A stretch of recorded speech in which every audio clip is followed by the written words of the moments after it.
Hello and welcome to the Ramon Foster Show, brought to you by the Get-Go Cafe and Market, where they're open for business 24/7, serving hot, fresh food. Hi, Moan. Hey, DK. How are you, man? I'm okay. I'm better than the offensive line is. All I want to know is, come on, what kind of conditioning, what kind of shape are you in? You know? Come on, Moan. I can get full salary right now at the beginning of the season. I just need to be on roster by the beginning of week 1. Then I get my entire salary guaranteed no matter what. Trust me, I've thought about it at this point, okay? I'm sure you did. There's no way you can watch that right now. For anyone who wouldn't know what we're talking about, the Steelers did win in Jacksonville 16-15, and they did stink up the joint on probably about 90% of all snaps in both directions. As Mike Tomlin himself pointed out, they were able to do things on certain key downs to prevail. He just can't say anything bad after a win. I get that, okay? I understand that. That's just a coach's mentality. However, Moan, that O-line, what's going on here? Specifically, man, the first unit for the most part, and like you said, all units and it just across the board, man. There was a couple of bright spots for sure, man. When I looked at the tape, man, I've looked at this one 2 times because I wanted to be sure about what I was seeing. I didn't want to come on here and make a hot take. I didn't want to come on here and bash the guys. Y'all know I don't like to bash the OL. I want to tell it exactly as it is. So what I will tell is exactly what it was. Let's go left guard first. No, the left side the entire game, left okay? Side. Left side so much more appropriate. Left side. The left side the entire game. I'm not sure what's going on technically, meaning technique-wise with those guys, but it's not coming together. I told you I thought the stuff that they could work on was more or less technique stuff, but I'm looking at it and I'm tripping because I'm like, some of this is strength. Some of this is will. Some of this is, how the hell do you get beat like this? Like in a preseason game, DK, like, Dan Moore, you know I'm a fan of him. I said what I said about him earlier this offseason. I am a fan of the kid, but as these last 2 games have kind of, that was a beautiful lightning strike behind you, by the way, too. That was. As I go, that's the O-line gods talking to me like, Moan, let him have it. That's what that was. Lightning outside my window here in the Strip District. If it hits me, by the way, you just keep right on going seamlessly. We've been there. But Dan, man, again, he's absorbing some of his pass protecting, and that's where the biggest issue at for him. What's that mean? That means he is letting them go through his chest first. And then he's starting to settle down, so his feet can't have the ability to catch up to where he's going. I think his set is good. I think his base is good. It's just when contact is made, he doesn't stonewall them, punch them, redirect them. He has some good sets, but just in general, it wasn't consistent enough, I'll say this, for Coach Tomlin or his offensive line coach to be satisfied with the game. Because why? He played well into the third quarter a little bit, okay? He got extra reps in the third quarter when a guy like him who was a 17-game starter last year, coming in as the incumbent starter as far as left tackle go, and then he lays these 2 eggs like the sacks he's giving up. I'm like, or the quarterback pressures. That's just as good as a sack sometimes, man. That's the reason people keep up with those things. Like, so kick out to him. Take the fight to them this time around. I'm not sure if he's overthinking it, but it's bothering me a little bit because I know the friggin' talent is in that kid. Now, left guard, if you're ready for me to go there. You ready? I don't think they are, but go ahead. What the hell? Just simply put, what the hell? I'm looking at both of them, and it looked like Kendrick Green was snatched to put Kevin Dotson in, and he was just as bad as freaking Kendrick Green. Rotated, and it was like a recurring competition throughout the night. Like, oh no, hang on, I can do this worse than that. And then the next guy comes in, and then there's one meme that's making its way around the internet, and it should, of Kendrick Green just coming up with nothing but air on the guy right in front of him. Yeah, I showed it to my wife, and she said, "Oh my God, oh my God, indeed." And I'll tell you what, I don't know where to go with that particular position. I really don't. I don't know what to say about it because I don't. You know what, Moan? I've been uncommonly tough on Dotson, and at the same time, like Green, I don't even consider a thing. Okay, I'm sorry. I don't see what he's doing on an NFL field. So I don't even just throw that one right out. But where Dotson is concerned, I have seen Dotson when he took Matt Filer's place a couple of years ago and went out there and was knocking guys backward and everything. And then I just don't sense that preparation, that stuff you and I have been talking about singularly, by the way, for a year now, way before anybody else brought up his name. And what are we doing? What are we doing at that position? What's the end game over there? I'm looking at both of them, man. Both of them feet are super tight as far as the way they set and take on the bull rush. Playing guard is a big man game. It really is. And I'm not saying size. Like Dave was smaller than I was. I was bigger than him. Like it's really a big man game. It's where those forklifts will simply remove you from your position, and they're not holding it. I'm looking at Kendrick and Kevin Dotson. No, Kendrick. I'm looking at him early in the game. His feet are a foot apart from each other, okay? And then when he's making contact, he's turning sideways. And I'm like, dude, that is the easiest way to the quarterback. He's getting plowed backwards. He turns sideways all the time. And I'm like, you don't even do that at center. He did it at center, though. But I'm saying a center's not supposed to do that. So I'm not even thinking about footwork. Like Pouncey would set 1-2, get back straight. We're all on the same level. He's actually hitting guys and turning sideways while he's doing it. And it seemed like Dotson is doing the exact same thing. I've heard so much about these guys being strong as an ox.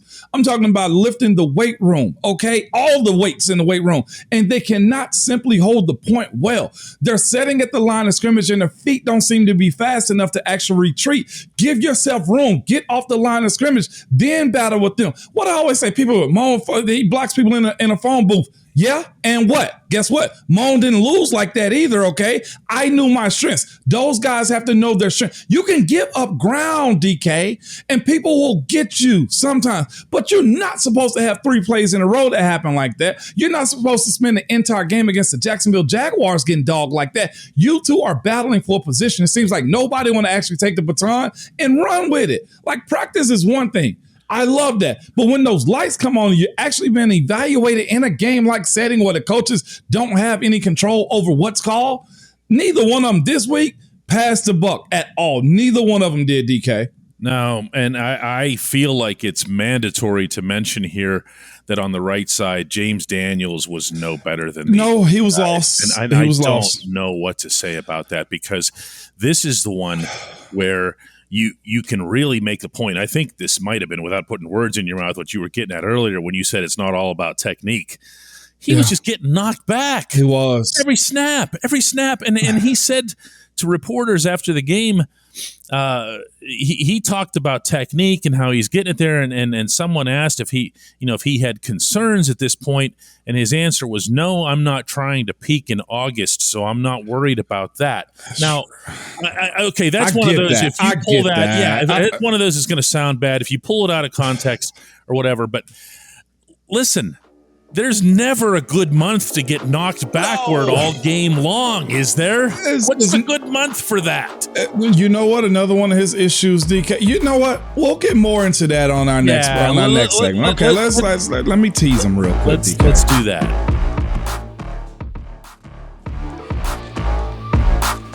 Welcome back to the Ramon Foster Show. There's no way we're changing subjects for this second segment. Moan. Maybe it's because of doing this show with you. Maybe it's because of the relationship that I've been blessed to be able to forge with the offensive linemen, plural, over the years with the Steelers, not just you. And you know that. Yeah. And still in touch with those guys and respect what they do. That watching that game, I couldn't even get into the other stuff. I couldn't even get into hey, everybody, look at Kenny Pickett, whatever. Yeah. I'm just looking at Kenny Pickett being horizontal. I'm looking at Mitch Trubisky and all these weapons we've been talking about. Hey, everybody, George Pickens is awesome in training camp. Guess what? You didn't even notice him last night. You know why? Because everything got blown up on every play. Yes. Now, I do feel like, before I throw this right back in your very vibrant court today, that it's worth pointing out that Jacksonville does have a defensive line. No, no, don't do that. Don't do that. Okay. I'm not making excuses. I'm not making excuses. I'm saying that this might have been a little bit of a blessing in disguise for the Steelers because Jacksonville does have D linemen who can get through there. We knew that beforehand. We wrote about it on our site. Okay. Now, that's what you want in a preseason situation. You want to blow things up that are going to get blown up in the regular season. Yes. You don't want this false security blanket that Seattle was going to give you. Okay. So that I at least want to get that out there. Not an excuse for performing at that level. This was embarrassing. That's super fair. Embarrassing. That's super fair, DK. Very much so, man. I'll give you that. That's a great point to be made. And I'll say this too. I'll probably get text. I'll probably get something about this video that we're doing today. If you could play what we talked about on the break, like I was living, and I'm still a little bit pissed about it now because DK, you say those things, but like it legitimately is a sense of pride. Like I am asking now, you mentioned that who's the leader of this offensive line? I don't know. And I think it starts there. It legitimately starts there because we all held each other to a standard because we knew our friggin' all-pro guy was always balls to the wall. And guess what? That pushed all of us. Dave becoming all-pro. We have other Pro Bowlers on that line, and everybody did their friggin' thing when it came down to us holding the standard. That was embarrassing. And yes, James Daniels was correct. I'm not trying to hit peak season in August. Yeah, that's fine. But there's a level of embarrassment or a level of pride that you can't have when it comes to performing on national TV in front of everybody. More than anything, if it wasn't the national game, at least everybody in Pittsburgh and that rabid fan base of ours, they don't like seeing that. And I know you don't give a damn. That's cool too. But you are paid to do a job. Your job is to go out there and perform no matter what. And I was just frustrated with watching them do what they did this past week. Yes, there were little sprinkles of good things that happened throughout the game, but it wasn't enough, man. As you said, okay, let's go ahead and get this out of the way. Devin Bush, I thought, rebounded, okay? I thought watching Chase Claypool was good. I thought Deontay was good. George Pickens, all three quarterbacks were solid to me too. Now we're done with that. Guys up front, this was, you're muted again, DK. You can't go past that, the giving the cap tips without Miles Jack, who was really good. Pat Freiermuth was good, and our guy Jaylen Warren. Yes, 100% bounced back and carried the ball hard and tight. I'm just helping you out here. I'm just helping you out, reminding you of some guys. T.E. Yes, he was. 100%. Terrell Edmonds was all over the football. So as long as we're doing this, I'm just jumping in and throwing in some additional young guy, names. wide receiver Vaughns. He was good too. He's always good. Tyler Vaughn's the fourth quarter preseason maniac. He's this year's who's our skipper. Yes, he's my day one. I'm calling him right now, okay? Either way, though, DK, he'll do enough to stay on practice squad at the minimum, all right? But the guys up front, like I said, holding the point as far as Kendrick goes, it was too weak. Even Mason Cole early in the game, man. That question of what's your identity has to be given this week to that group. Because like I know, DK, like you heard me on the break, I was uber frustrated. And I'll say this too. Everybody wants to say we want to get smaller, we want to get quicker, want to get faster, want to add athletes in. That don't mean squat if you can't protect your quarterback. That don't mean squat if you just roll them to the right and do a front side pass or a sideline pass. I'll say this too. If this is going to be the offense where you're rolling guys left and rolling guys right and you're throwing to the flats, that is very basic, man, unless he's giving us a little bit more Matt Canada during the season. That to me said, when you're rolling guys left and right, moving the pocket, you don't really trust your offensive line some too. And I'd admit, I'd love to have done that some during my career, but we also were really good at one-on-one pass blocking. The guys I thought were high. I thought they gave a little bit more on bull rushes. There was no technique as far as stopping the bull, DK. What's high? I have to stop when you do this. You look at their legs, and they're more straight than they are bent. You didn't like them being as upright as they were. I did not like that at all. And there was good sprinkles of guys that did it correct, but look at some of those bull rushes. Guys' legs were straight. They were 1, 2, 3, 4. They were running back instead of like jump stopping Nobody back. more than Daniels. Nobody more than Daniels doing that. And Kendrick. And also count him. He doesn't count. He's not a thing. And Dotson, I have to, because that challenge has to be initiated. DK, at some point, and the reason I keep bringing in that, we got to depend on one or two of them. And I'll say this too, LeGlue on the other side. I don't know if the left side is his best side to play on, but he wasn't as great on the right side this weekend either. No. It was bothersome. That interior I'm super worried about because you're seeing some friggin' trench monsters this year. You are, DK, and we can't. What good is all those weapons you have at the small skill position Doesn't if matter. you can't protect them? It doesn't and truthfully, having those athletic quarterbacks might help out more than anything. Mason escape, Mitch escape, Kenny escape, and extended plays, man. You can't live life like that. You can't have the ability to let the play develop if you're doing stuff like that. That to me, man, who's your leader? And I know they'll probably say everybody in this room leads, Mo. What's the identity then of your leader, of you leaders? Because it went from the first group to the second group to the third group too. It was the exact same story. And when you're a guy that's vouching for a job and you're playing into the fourth quarter, that probably ain't a good look. Now, this is, I don't know how they get out of this. I mean, you guys had times. I'm not comparing your group to them. And actually, I know, and I hate to do that, and I don't want to be back in my day guy either. No, because it's not so much that. Is that group also had it had this one great undrafted left guard, but it also had a first rounder all pro. You mentioned it, center. Had a first rounder all pro at right guard. It had second rounders at right tackle. Multiples. Left tackle was always something that kind of became kind of patchworked out of in funny ways, but Allie ended up holding his own over there. Yeah. And and he ended up in his own Pro Bowl and everything. So there's pedigree there across the line. And even so, you would still struggle. What was done after that? What was that week like? Because it can't just be finger wagging and yelling. No, it's going back to technique. It's going back to having a sense of pride in what you're doing. It goes back to, look, we better simplify this as quick as we freaking can. And while doing that, we need to make sure that we're kicking everybody, excuse my French, cover your ears here, kicking everybody else's ass. Because it wasn't enough of that, DK. Like, that's what it really, when we couldn't figure out, okay, we had a week, y'all. We had a week. Let's go work on technique. And right after that, let's go kick everybody in front of us faces in. And I didn't see that. Is this from the head coach? Yeah, that's from the room, too. Okay. Like, that's the point I'm making. Like, that was from the room, too, well, DK. Maybe in this case, it's going to have to come from the head coach because we don't know where it would come from. Well, I'll say this. I know him. I know what he's going to ask of those dudes. That will come down in the meeting. They probably had the day after off that on the team meeting. It'll be tomorrow. It'll be tomorrow. Yeah, listen, that's going to get, it has to be numero uno on the list. Oh my. When we come back, the one segment that matters. Hey, Mom.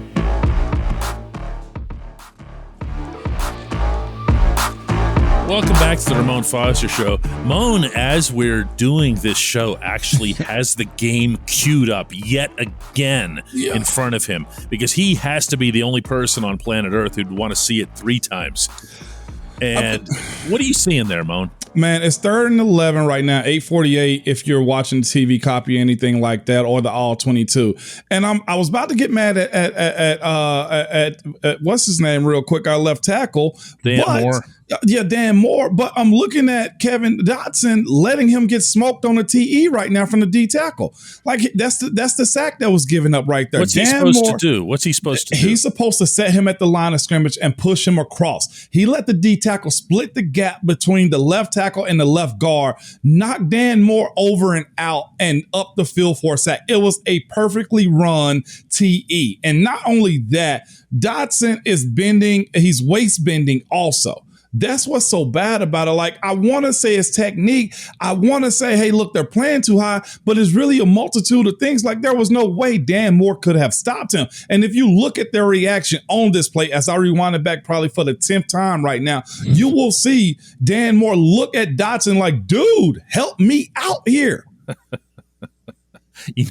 In lieu of the standard Hey Moan segment. Yeah, my bad. I'm going to do my own here. Okay. Because I can promise you that through roughly 20 minutes of this program right now, that the overwhelming majority of the Hey Moan questions that are going to come from this episode are going to be, hey Moan, Why don't you coach this line? Why don't you come and do this? Because, it's not that just that people are hearing things, and I'm hearing things that I don't know, that I can't know. But it has to drive coaches, like head coaches or offensive coordinators, nuts to lose people like you, because they invest a lot of their years and their knowledge into teaching you. And they value having you out there, even if, say, you might be past your athletic peak or your prime, because they at least know you're going to attempt to do the right thing. You know what I'm saying here? Yeah, I know. Why have you ever been interested in this? Is this something that, have they ever talked to you about it? No, they haven't talked to me, because coaches form their staffs as they see fit. So that's not my decision or call to be made. If I was to reach out and say, hey, I'm interested in, shadowing, being an interim. I saw Sean Spence recently. He's entering with the Tampa Bay Bucks. Like, that's available. But of course, my position is I'm in Tennessee raising my kids, trying to be the best husband I possibly can. So that's where I kind of step away from that. Those aren't great jobs. For anybody who doesn't know what Ramon's referring to, it's not, you'll hear the term assistant, but it's not an assistant coach. No. It's guys that are basically doing the grunt work for the positional coach. And it's a humbling thing. If you're very much. If you're whether it's, Jerry Olszewski came in there like that, Joey Porter came in like that, Harold Goodman. Hines Ward has done it. Hines Ward was a star in the NFL, and Hines went and did it. It's a different world, and all of a sudden you're reduced to carrying around a clipboard and being quiet. Yeah. So and it's printing off papers all day. Yeah. It's not as simple as just, hey, here I am. I was really good at this once and I know my stuff. No, There's a lot more to it. You got to earn your keep. Okay. Willie Gay was another guy like that. And not just Will Gay. Will Gay went to the offensive side of the ball, because Coach Tomlin wanted him to learn how offenses work. So he was like, hey, you go over there, you were DB all your life, now go learn how to be a wide receiver coach. So it's those components. It's more complex than just walking in the door and say, hey, give me the job. Like, hey, it's one thing. I think I'm a better instructor, guide, or motivator than I would be coach. And I think that's kind of fair to say. I don't want to, disrespect Coach Kuntz and everything that he has going on. No, I don't want to do that. But I have a sense of pride in what these guys are doing. And I think that's where you guys see this come out of me, as far as being recently out of the game, knowing some of those guys in that room. And it really is, again, I don't want to back at my day it. But Chuks was around us, okay? Dotson was around Marquise. As LeGlue was around Ben and Marquise, and those guys. And it was a matter of, you knew what the standard was. You heard how it was. Hell, the stories still run through the hallways on how we were. So it can't get lost in translation like that. If it does, I kind of take that personally, because it went from Faneca to Willie Cologne's era to ours for a while, and then it's to theirs. And I'm like, yo, we can't drop. I know we didn't drop the ball. We told them everything that we were supposed to this day. I'm seeing Kelvin Beachum this week as he practiced against the Titans in their joint practices. His mentality is still the same. I saw the young guy, Fred Johnson, that was with Tampa Bay last week. I talked to him. And the way he operates is like that too. So again, you got to find that identity first, DK. And I think that's where, like I said, the respect factor you guys have for me in talking about this is where you should coach. No, it's got to kind of start in that room too. And it's just frustrating, because all that potential. Every single one of those guys are uber athletic. Look at them. They are, man. They have all the tools. Bring it together, man, is what I'm saying. Keeping this segment and its integrity collected here we do have a Hey Moan that I'll read here, because I found it to be really funny. It comes from Fax Mob on YouTube, who says, I love how DK keeps Moan honest, LOL. Ramon can sometimes turn into Switzerland for the players. Great synergy between these two well-developed guys. Yeah, actually, I got to tell you, Facts Mob, the facts aren't with you on this one, okay? Moan, it's funny, when Moan first came to DK Pittsburgh Sports, one of the things that I was candidly worried about and told him this was, how are you going to criticize guys? Yeah, that were your brothers right out on the field. And it's just never been an issue. Now, that doesn't mean that you go and you get nasty about it and you say they're horrible. But if anybody who's seen this episode knows that the reason that you criticize, the reason that you get passionate isn't to be mean. Yeah. It's to hope and ideally help craft a positive attitude or approach toward making it better.